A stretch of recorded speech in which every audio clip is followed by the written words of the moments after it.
स्वागत है मेरे YouTube channel math with Satish में। आज हम लोग सीखेंगे क्लास 9 की NCERT की प्रश्नावली 1.1।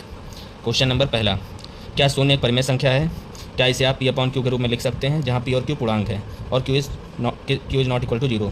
तो शून्य को हम परिमेय संख्या के रूप में लिख सकते हैं क्योंकि 0/1 P equal to 0 and Q equal to 1, इसलिए इसको हम शून्य को एक परिमेय संख्या के रूप में लिख सकते हैं। क्वेश्चन नंबर 2, 3 और 4 के बीच 6 परिमेय संख्या ज्ञात कीजिए। तो कल परिमेय संख्या ज्ञात करने के लिए हमने 2 विधियां सीखी थी, जिसमें से एक विधि से हम आपको हल करके दिखा रहे हैं। तो 3 और 4 के बीच में आपको 6 परिमेय संख्या चाहिए, तो 6 + 1 कर देंगे, टोटल हो गई 7।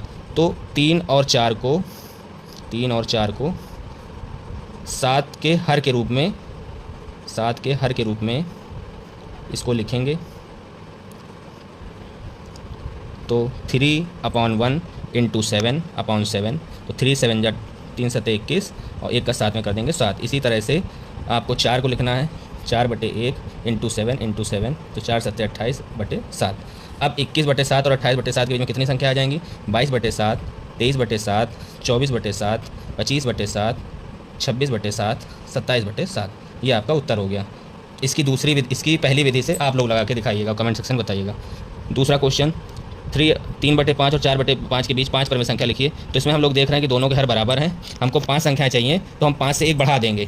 तो 5 से जब हम 1 बढ़ाएंगे तो 5 + 1 क्या हो जाएगा? 6। तो इसी तरह से हम 3/5 में हम ऊपर नीचे 6 से गुणा कर देंगे। तो 3 छंग 18, 5 छक्का 30। इसी तरह से 4/5 में कर देंगे, तो 4 छंग 24, 5 छक्का 30। अब इसके बीच में जितनी संख्या आ रही है, 18/30 के बाद आएगा आपका 19/30, 20/30, 21/30 और आपका 22/30 और आपका 23/30। ये आपका उत्तर हो जाएगा। आप अब इसको काट भी सकते हैं। देखिए 0 से 0 कट जाएगा, ये 3 के पहाड़ से कट जाएगा, 3 7 21, 3 दामा 30, तो जो कट जा रहा है इसलिए आपका उत्तर ये भी हो जाएगा 19/30, 2/3, 7/10, 22/30 और 23/30। तो ये आपका उत्तर हो गया। क्वेश्चन नंबर 4, प्रत्येक प्राकृतिक संख्या एक पूर्ण संख्या होती है? सत्य, क्योंकि तो प्राकृतिक संख्या हमारी होती है 1 2 3 4 और पूर्ण संख्या हमारी शुरू होती है 0 1 2 3 4। तो 1 2 3 4 इसमें शामिल है, इसलिए आपका कथन सत्य है। दूसरा, प्रत्येक पूर्णांक एक पूर्ण संख्या होती है? असत्य, क्योंकि पूर्णांक हमेशा क्या होती हैं? ऋणात्मक। पूर्णांक में क्या होता है? -1, -2, -3, -4, जबकि पूर्ण संख्या 0 से स्टार्ट होती हैं, 0 1 2 3 4, इसलिए ये कथन आपका असत्य हो गया। तीसरा, प्रत्येक परिमेय संख्या पूर्ण संख्या होती है?